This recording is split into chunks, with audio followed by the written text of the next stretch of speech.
My name is Chris Root. I am the Executive Director with NAMI Fresno. I am also currently a NAMI California board member serving as our treasurer. Would like to welcome everyone to our session, Exploring Bias and Inclusion Through a Mental Health Lens. Before we begin, let's go over some logistics for today's session. The event is being recorded, and we will be sending and posting the recordings on our NAMI California website and YouTube channel. All attendees are in listen-only mode, and we invite you to use the chat feature in the Whova app to drop your questions or comments for our presenters today. And you can wait till the end to do that. We also invite you to take the evaluation survey that will be sent to you at the end of our conference. Your feedback will be greatly helpful for our next conference, and I know we read through every one of the comments that are left for us. As we share this virtual space together, let's create a safe space with our community agreements. Let's be curious, open, and respectful. We learn from each other. We all have knowledge and perspectives of the content. We want to share this space. For the time we may speak, we ensure that we remind ourselves of the time and allow everyone equal time to share. Speak from our own experiences. We use I statements. We accept and we are sensitive to diversity. Learning leaves, but names stay. We maintain our confidentiality. We take care of ourselves. Please allow yourself to step away or practice self-care throughout and after the session. Reserve the right to change your mind. You are welcome to stay or leave as you choose. And in the event of any disruptions or emotionally charged events, we will immediately close the session and redirect you to a different session, and we'll send or post a recorded version of this session. All right, well, let's get ready to hear from our presenters. It's my pleasure today to introduce Yazmin Prado and Amanda Southard. Yazmin is a triage social worker with Tulare County Office of Education Behavioral Health Services. She is a licensed marriage and family therapist and trainer for Tulare County Office of Education Behavioral Health Services. She currently trains on mental health related topics such as trauma-informed practice, equity, cultural awareness and inclusion, suicide prevention and intervention, mindfulness, social emotional learning, including trainings directed for parents learning. Yazmin has a background working with families towards establishing family structure and increasing positive relationships to benefit the family system. And also with us today is Amanda Southard. Amanda is an associate clinical social worker and trainer for the Tulare County Office of Education Behavioral Health Services. Amanda has experience working with victims of human trafficking, foster youth, and both children and adults with mental health disorders. In addition, she has experience working within the school setting to provide mental health services to students through therapeutic interventions. Amanda focuses on providing support to those in need by collaborating with community agencies, school staff, and families. So today, Yazmin and Amanda will discuss mental illness as something that affects all communities and individuals from diverse backgrounds. Ladies, take it away.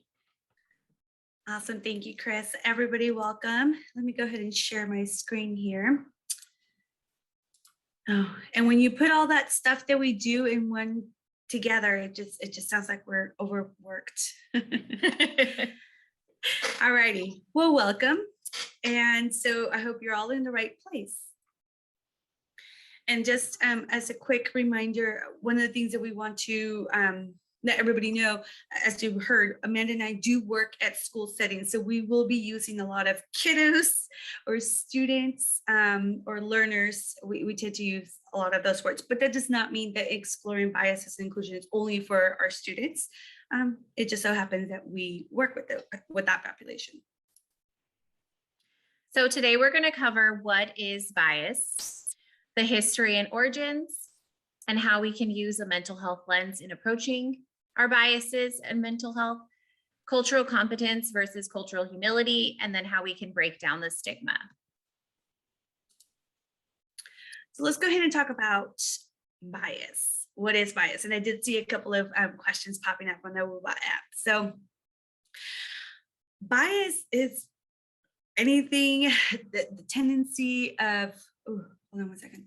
The tendency inclination and prejudice towards or against something or someone. So as you can see on our picture here, we have like racism, we have self-service bias, sexism, backfired effect, slippery slope. So all of these things are what can be it. What's the word I'm saying? Be a bias, be a composition of bias. That's my word I was looking at. Be some sort of composition that creates a bias. So here we have implicit bias. So we're going to talk about implicit and explicit bias. Implicit bias is the attitudes, thoughts, and feelings that are prejudicial or stereotypical by someone who is unaware of them. So it's really important that we understand that this is our unconscious bias. Yeah. And whenever we look at explicit bias, this is going to be where it's conscious, right? We know that this is happening. So this is a prejudice and stereotype that one is fully aware of and knowingly passes these ideas on to others. So a good example of an explicit bias would be school segregation, right? Not that that's something that we're going through right now, but that's always a really good reminder as to what an explicit bias is. I think it's one of the most common ones, right? Like something that we can constantly be reminded. We had so much history of it that we constantly bring it up. And it's like, this is a bias, like an explicit bias. So research shows that as healthcare providers, our biases may predict our behavior more than we realize. When these biases remain unchecked, they can really impact our interpersonal interactions, in some cases leading to even more biased decision-making or unintentionally invalidating our clients' experiences. So it's really important that we understand what a bias is and that we are able to be more self-aware so that way we can better service the populations that we work with. So we want to show you a quick clip just to give you more detailed on what this implicit and explicit bias means.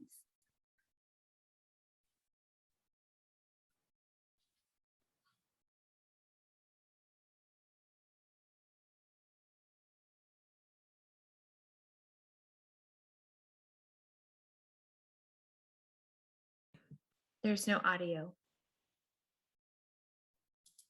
There's no audio? Oh my goodness. Okay, hold on one second. Did I forget to press the button? I sure did. I forgot to press. You think you would know? It's only been a year and a half. Almost 2. Thank you.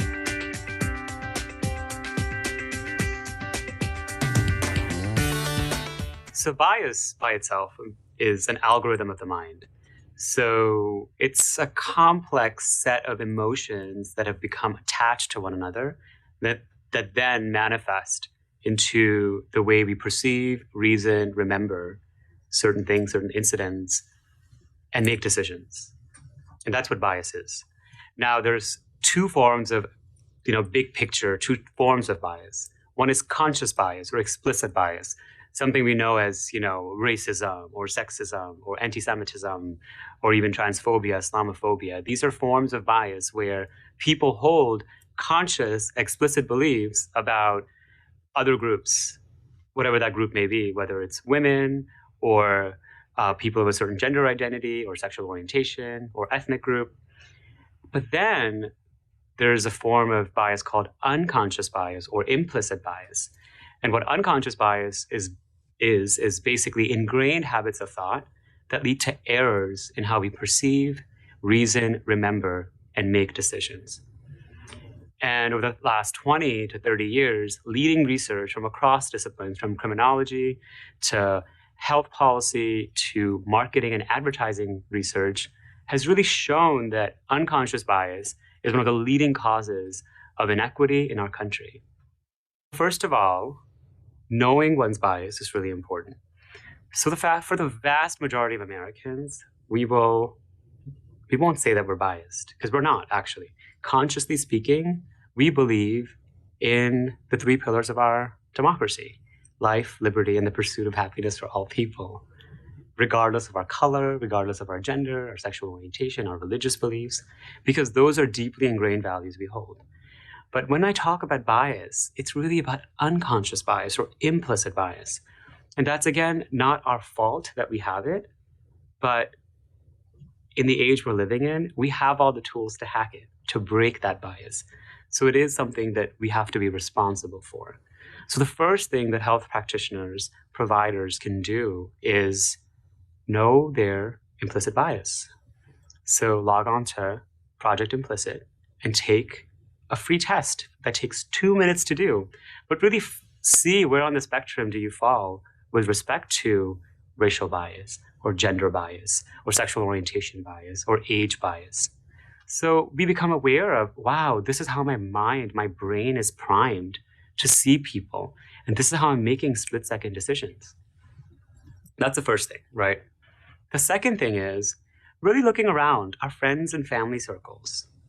Unfortunately, we're still living in an economy where less than 9% of our physicians and less than 15% of our physicians and our nurses and nurse practitioners are of color. And when I say of color, really primarily African-American, Latino, and Native American. So these are really small percentages. For a country that's over a third African-American, under 10% of those practitioners that are providing to those communities, that may come from those communities, may understand the experiences of those communities. And let's move forward. And so now we get to review a little bit of the common biases and the stereotypes regarding mental health, right? So now we kind of picture what a bias is and how that bias can affect us and how we can hopefully become aware and be able to move forward with breaking down those biases. And so here are some of the biases within the mental health, right? So the lack of admission due to stigma.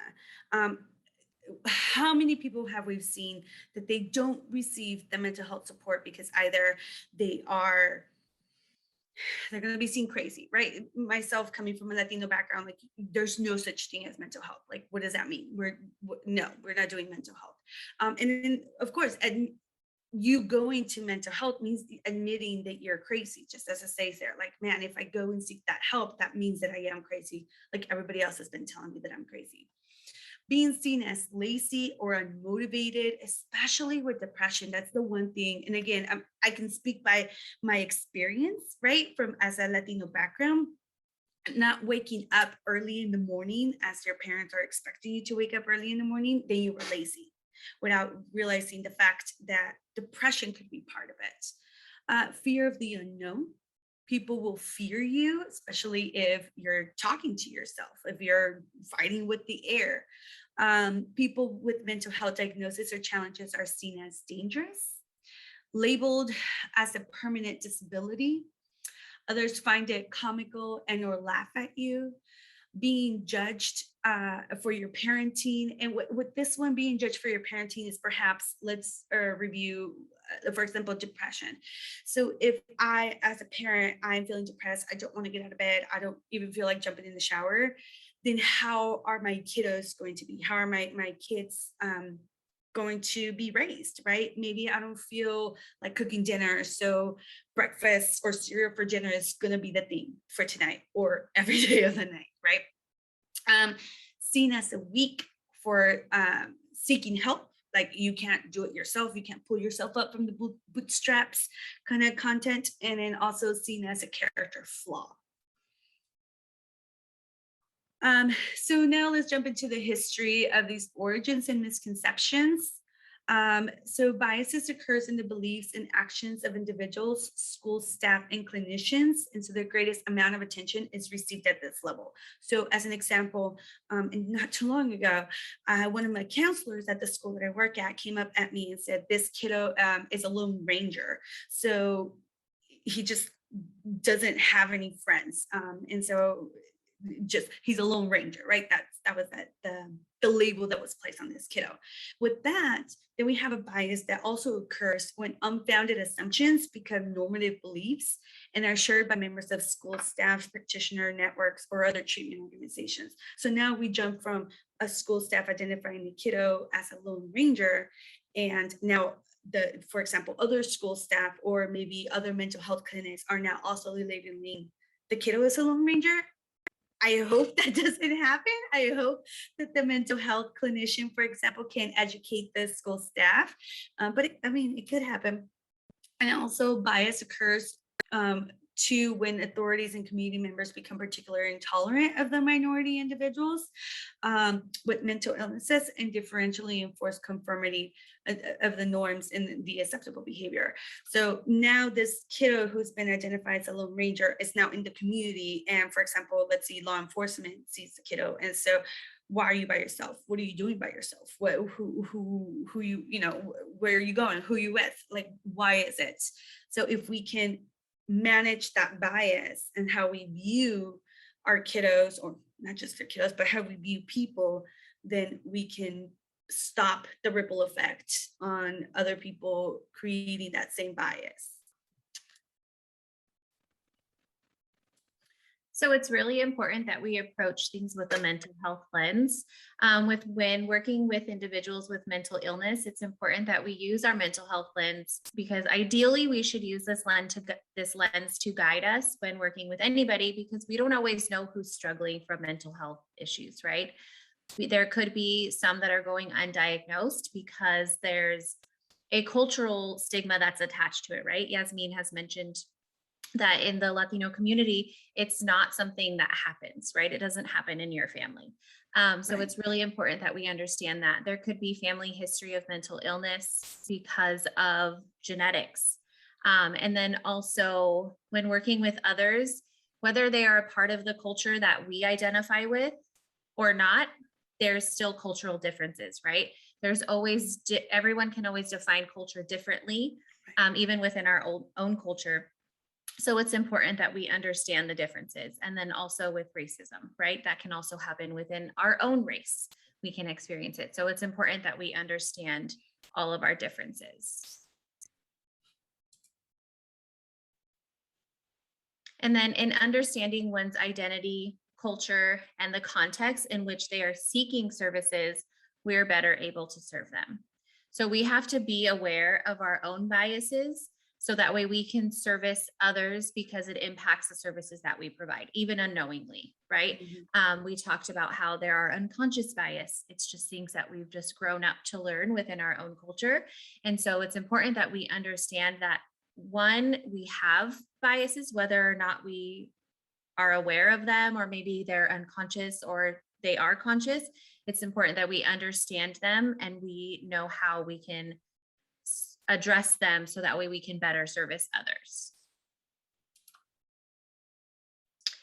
And so it's really important whenever we talk about different cultures, like I said, that we understand that even within our own culture, people can still define culture differently, right? So cultural competence versus cultural humility. So cultural competence, that will imply a discrete endpoint, right? So sometimes people will say, I'm culturally competent because I took a class and or training and I earned a certificate that says that I mastered that. And it is not one class and done, right? What we really want to strive for is cultural humility, where we have a commitment to active engagement. So this is where we are going to engage in lifelong learning. We are going to engage in critical self-reflection, recognize and change the power imbalance, because it's important that we, like I said, we can't stress this enough, that everybody defines their culture differently, and we can never be mastered. We can never master cultural competence, right? Cultural competence is something that we want to kind of throw out the window, and we want to replace it with cultural humility. Cultural humility and practices that cultivate it, like mindfulness, ought to be an essential component of the training of clinical researchers, because it gives us a better understanding into allowing our clients, our patients, the people that we serve, the right to define who they are and how we can better service them. And I really like this little graphic that we have here that says, you're Japanese, you must love sushi. So that would be kind of like a cultural competence, rather the cultural humility, where it says, you're Japanese, how do you feel about sushi, right? So like, for example, I myself, being a Latina, I do not like spicy food. I do not eat spicy food. And I've been told, like, are you really Mexican? Are you really that Mexican because you don't like spicy food? And I am. So this just shows like how important it is to use appropriate language, right? How we Right. say things matters. I always tell individuals, not just kids, even adults, words have a much bigger meaning than we really realize sometimes. Mhm. How we say things is very important. Yeah. So breaking down the stigma and addressing the implicit bias. And I think this is where we all kind of want to be, right? Where we're all here for. So some of the strategies to reduce biases. And now we have to be aware. We have to understand that we have biases and that we need to redirect our responses. If we do not become aware of the biases that we have, then how do I know that I need to redirect my response, right? So some of the strategies that our study shows, because we didn't study research on this, the study shows about managing those biases is stereotype replacement. So recognize that a response based on a stereotype and consciously adjusting that response. One of the things that have recently, and I think Amanda and we kind of started at the same time, one of the things that we just recently started working on is not assuming that everybody has a mom and dad at home, right? So my bias based on the fact that I grew up with a mom and dad at home is assuming that everybody grows up with a mom and dad at home. So one of the things that we started to do is adjusting our responses to who are your adults, right? Who is the adult that takes care of you? Because that could mean a lot of people. Grandma, uncle, abuelita, the vecina, the comadre, it could foster parents, it could mean a lot of people, and it's not necessarily mom and dad, but who are your adults? Counter the stereotypic imaging. So imagine the individual as the opposite of the stereotype. So if, for example, the stereotype is racism, so instead of that individual being African-American, Black, then imagine that individual being white. And would you still have the same bias? I don't know what I'm clicking wrong. Individuation. Thank you. Seeing the person as an individual rather than the stereotype. So for example, learning about their personal history and the content that brought them to the doctor's office or the health center. So one of the suggestions was, or one of the ideas that we were talking about was a patient coming in to seek for like more narcotics. Well, possibly they're addicted. Okay, yes. But what's behind that? Like what led them to be to be an addict to begin with, right? Did they have an accident? Did they break a bone? Like what's the background to why that person is now in such high need of this drug, as an example? So perspective taking is really important, right? Because we can never fully understand what someone is going through unless we put ourselves in their shoes. And so we always like to point out that it is so important that we ask them questions, right? It kind of goes back to the previous slide about getting to know the individual on an individual level. So making sure that we are not making assumptions and we are asking them questions to better understand why they are going through what they're going through, like what happened to them to lead them to the point where they're there seeking help, right? So it's really important that we ask those questions because it gives us a better understanding into who they are, and then we can be more empathetic and put ourselves in their shoes and provide services needed. And increasing opportunities for contact with individuals from diverse groups is also really important if we want to address our biases. We want to expand one's network circle by attending events where people of diverse racial and ethnic backgrounds, gender identities, sexual orientations, abilities, and other diverse groups may be present.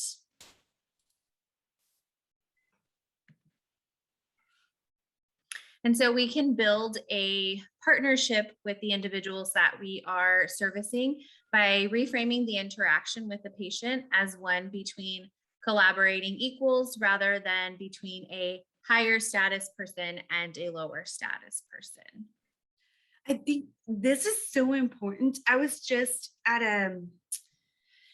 at a car dealership getting an oil change, and I walk in and, sitting down, whatever. But so the maintenance guy walks in. I'm like, hello, how are you? Just saying good morning. Like it's just another individual, right? But you would be surprised how many people that were there did not bother to acknowledge that person.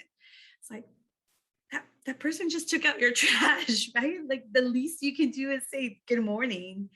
Yeah, that person is a person. That person is an individual, right? So the uniform that he wears should not cloud your judgment in speaking to him or how you engage with them. Yes. Yeah, it should not determine like what level of interaction should be with that person. Yes. Right? Yeah. Exactly. Yeah. No, for sure. So, stopping stigma. And I think for me, one of the ones that it resonates with me the most, based on the previous story that I just said, is that respect, right? Having that respect for everybody. And I don't understand. Some of the teachers, like they're in a place where they're demanding respect. Like I can't give my students respect because they need to earn it.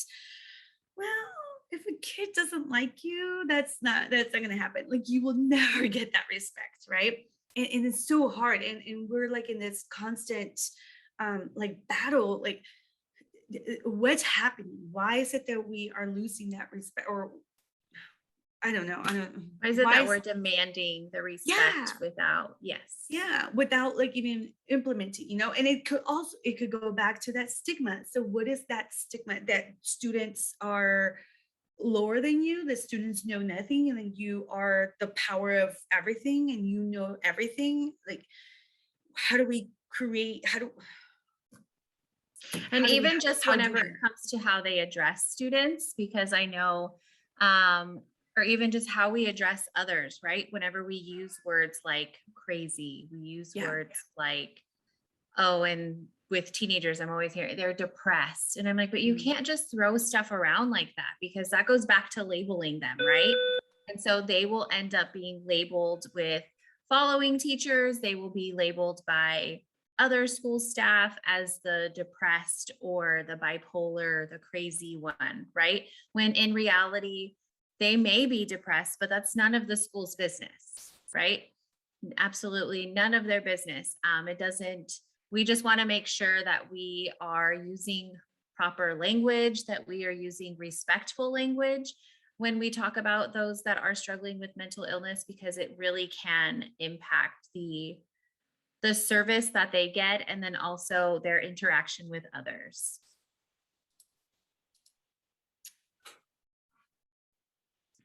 And so how to help end mental health stigma.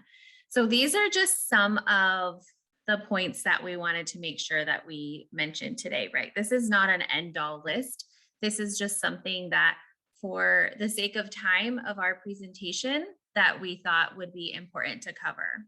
So we want to make sure that we talk openly about mental health. So talking openly without shame or self-consciousness about your own experiences of mental illness, right? It's important that we share our own experiences, because it makes us not only relatable, but it also makes it easier for us to understand those that are struggling as well. If you sense that someone close to you is struggling, be courageous and ask them how they're doing. A simple "how are you" can go a long ways, right? And we always want to steer clear from the responses like, "I'm fine, I'm good," right? We always get those generic responses, but really asking, if you're really concerned about somebody in your life, really asking the questions that are needed, taking the time to dig a little bit deeper. Like, "No, Yazmin, I know that you may say that you're fine, but really, how are you? Like, what's going on in your life?" Right? Yeah. And I have a quick, if you don't mind me jumping in, Amanda, I have a quick a situation where I was at a drive-through getting lunch, and I asked, "How are you?" That's the one thing I always do. I always ask how you are. And depending on how they reply, And she replied, I'm okay. And I was like, oh, you don't sound okay. And so when I pulled up to the window, she's like, thank you for noticing. Like, I'm not okay. I was like, okay, that's a good step. Let's find somebody. Let's find your support person. Okay, I'm ready. But that's important, right? And we don't always all do that, whether it's because we're uncomfortable with doing that. Maybe we aren't prepared for the response that we may get. Yes. But that's why we like to say to be courageous and ask, right? If you're struggling with mental health, personally, reach out to someone who's close to you. Find a loved one or somebody that you can go and talk to whenever you're struggling. And always know that you can always ask for help. There's no sign of weakness when asking for help. We want to promote mental health literacy. We want to be mindful of language that we use. I know that we mentioned that earlier. Words are a very powerful way that we perpetuate many stigmas. So we wanted to also share some ways that we can adjust the language to be more accepting. I know that it's really important that we use first person language. Like we want to say a person experiencing bipolar disorder instead of a bipolar person. Don't use mental health conditions as adjectives. The weather is not bipolar.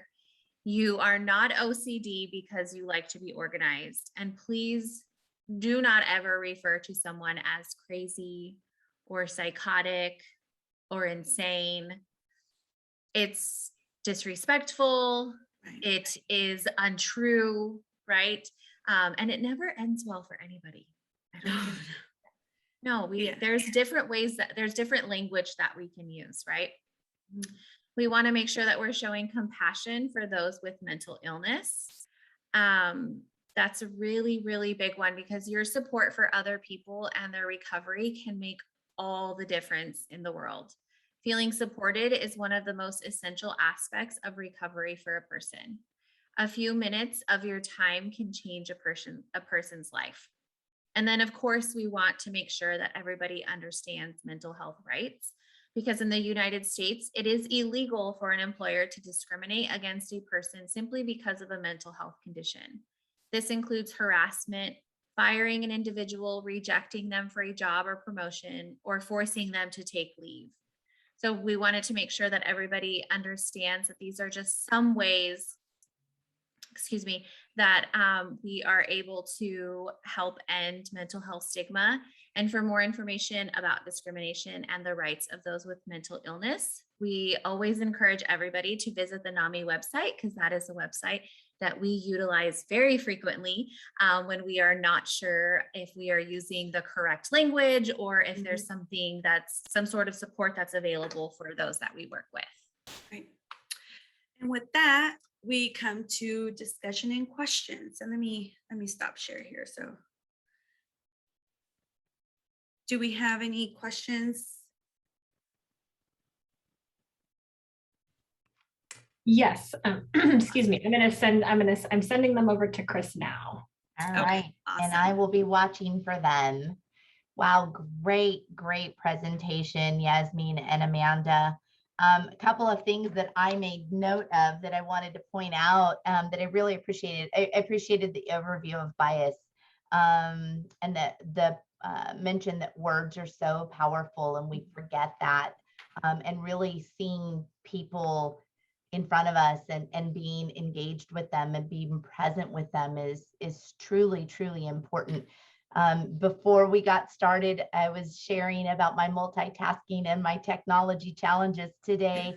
Which I apologize for my technology challenge. It happens, but it we happens. get caught up in things and we can be easily distracted. And then the people that are in front of us don't feel us 100% present. And yet we're the mental health supports or providers for them.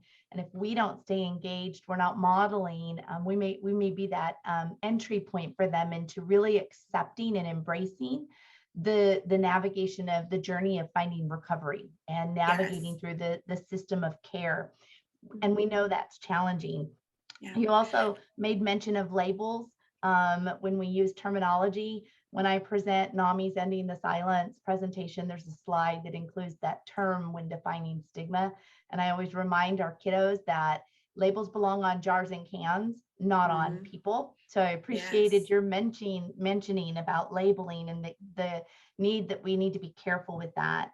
And then also when you made reference, the reference to the weather being bipolar is one of my biggest pet peeves. And I will jump on a soapbox with someone no matter where we are in an educational moment to really help others understand the harm in using words in that frame and how we can do so much better. And I always hope they walk away with a hug instead of, what did that lady just do? But I won't stop.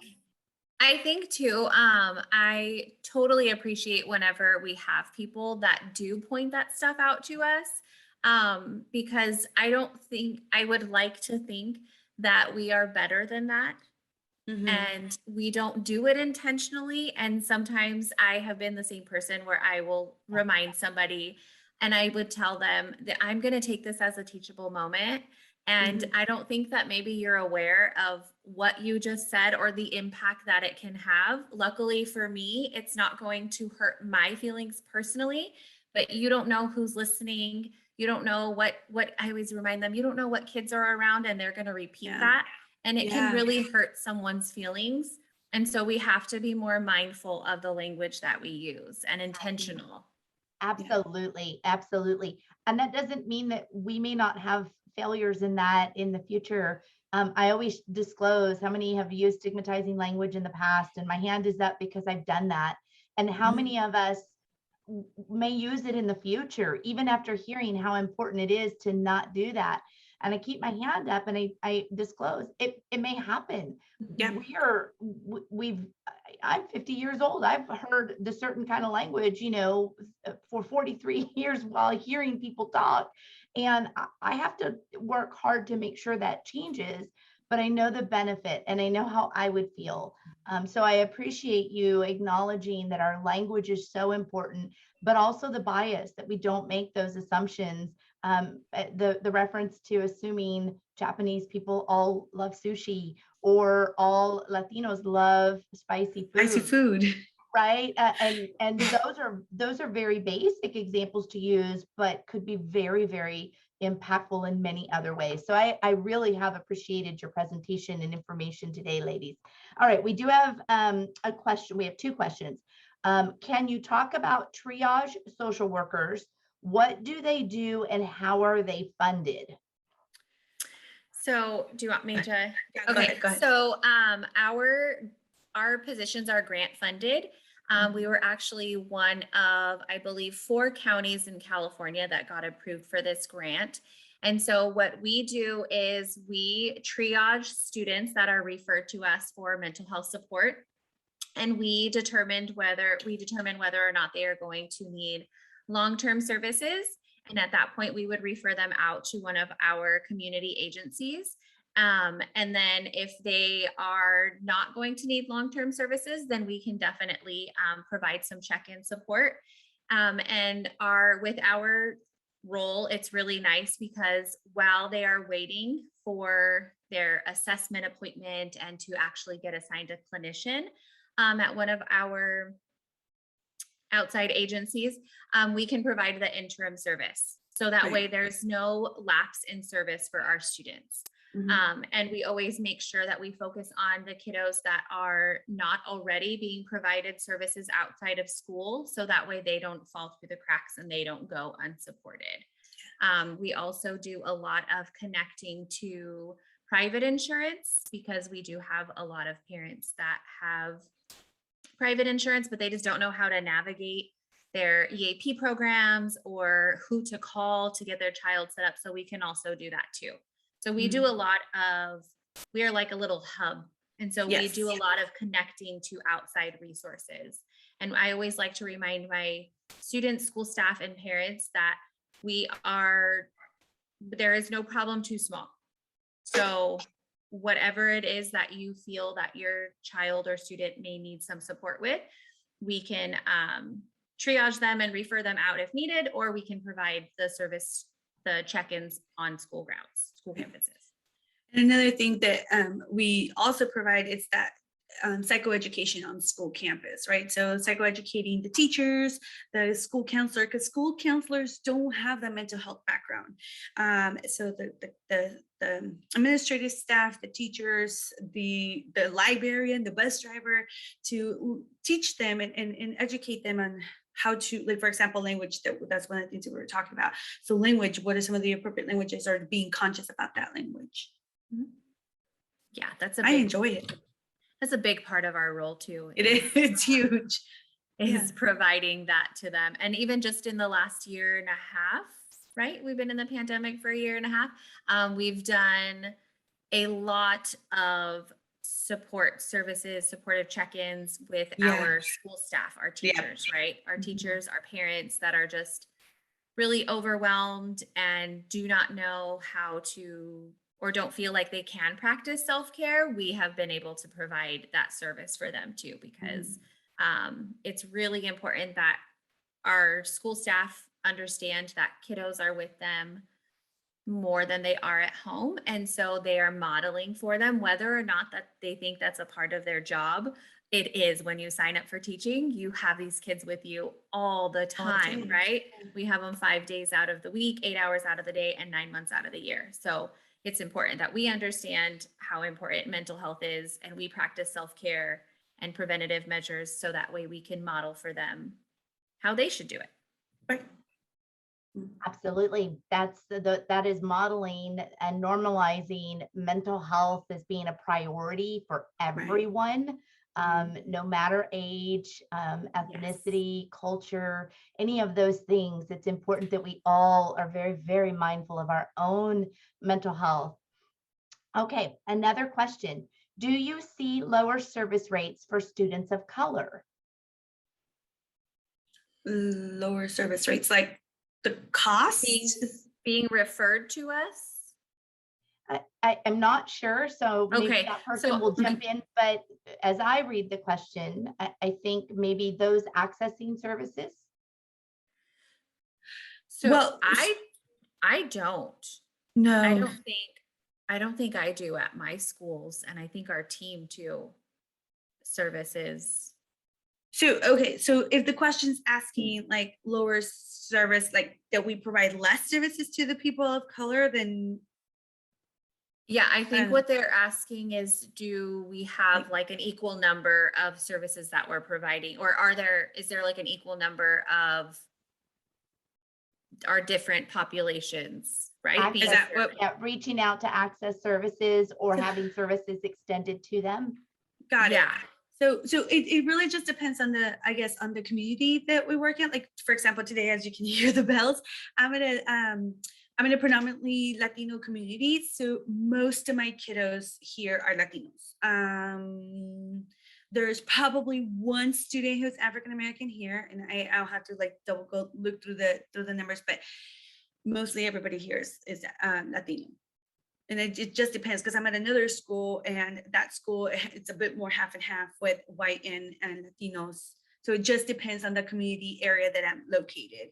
I don't know about you, Amanda, because we all go to different schools. I don't think, I would say that we provide services pretty evenly across the Yeah. board, because we are at so many different, so we are a large team. It is not just Yazmin and I. We have is there more than, I want to say 20 now? 20. Yeah, because they just added more people. So there's about 20 clinicians, and each clinician, with the exception of Amanda and I, because we do training, but each clinician goes to 4 different schools. So we are a huge group, and We cover a large majority of Tulare County. Yeah, We have, I think, about 48 districts, maybe even something more like now. that. Wow. It's like we're always getting new schools signing up with us. Yeah, and a very diverse community as well. You're in my backyard. Yes. Yes. Yes, we Um, are. Yeah. I do have another question. We serve folks 18 and over with mental health conditions. I never feel comfortable saying people experiencing a mental health condition. How can I change this statement into recovery language? That's a good question. From people experiencing a mental health condition, maybe perhaps just instead of saying mental health condition, just perhaps just saying just experience, right? Like it's a life experience. We all have life experience. Like for example, we do a trauma training as well. So trauma, we all have trauma. Some of us is acute, some of us is more chronic, but we all have trauma one way or another. Like if you've been in a car accident, that's a trauma experience. So I think if we would just label it instead of mental health experiences, then just labeling more or identifying more as a life experience, I think it'd be more inclusive. What's Or your even life experience? struggles. I've heard struggles. Whenever I Mhm. worked in mental health with adults, we would often say struggles, or Yeah. what challenges are you facing? So hopefully that helps. Yeah. Because it doesn't have to just be mental health. I know, receiving a mental illness diagnosis can be so traumatic for many individuals because of just the journey and the complexity of things.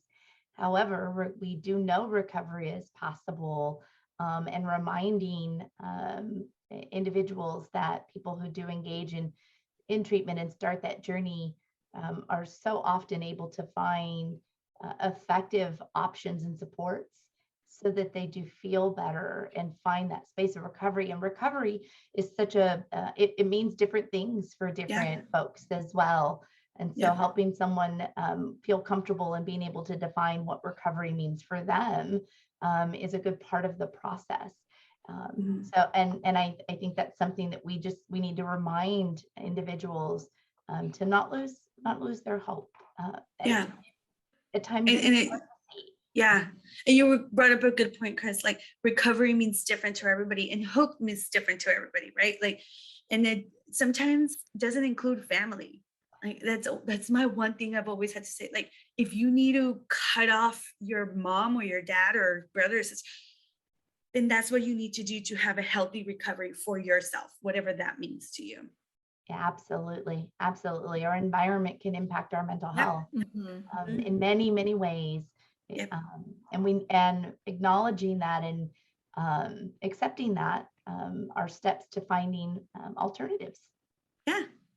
Yeah, definitely. And even just asking them, or asking just individuals, what is your hope for in the end? Because we all have different things when we are diagnosed with a mental illness. Do I want to just be able to get up every single day and take a shower? Is that what your hope? Yeah. Or do I want to start a small business? Do I want to go back to school? Right. So everybody just has different dreams and different goals for themselves when working through treatment. Yeah. And living with mental illnesses is not limiting. We can still achieve our goals and have those successes. And I always share, you may have a different path to getting there, but you can still get there. And it starts with the conversation, and treatment is key. And the sooner the better. Those are the messages we want to make sure people understand that. And then, as you said, when we share our own experiences and having to step into a system of care, having to accept living with a mental health condition or a diagnosis, brain disorder, whatever terminology we feel comfortable using, then it helps normalize that and creates that lived experience bond that we can extend to so many others. Okay, great discussion, great Q&A, everyone. Angela, just a last call to see if there are any other questions. I've got one more here that I will address. It's how can we access the video that this is for you guys. I thought it was the video for the whole session. How can they access the video that you shared? Definitely. I can forward this, the video link to the contact that I have from NAMI, and then they can share it with the rest of y'all. That's perfect. Thank you. Yes. Maybe we can tag it along with the actual recording of this. Maybe it can be tagged along or something, but I'll forward it. That'll be great. Thank you so much. Yeah, excuse me, the recording, the materials, the link will have everything available. And so I think that will be, yeah, that'll be a great addition. Thank you so much.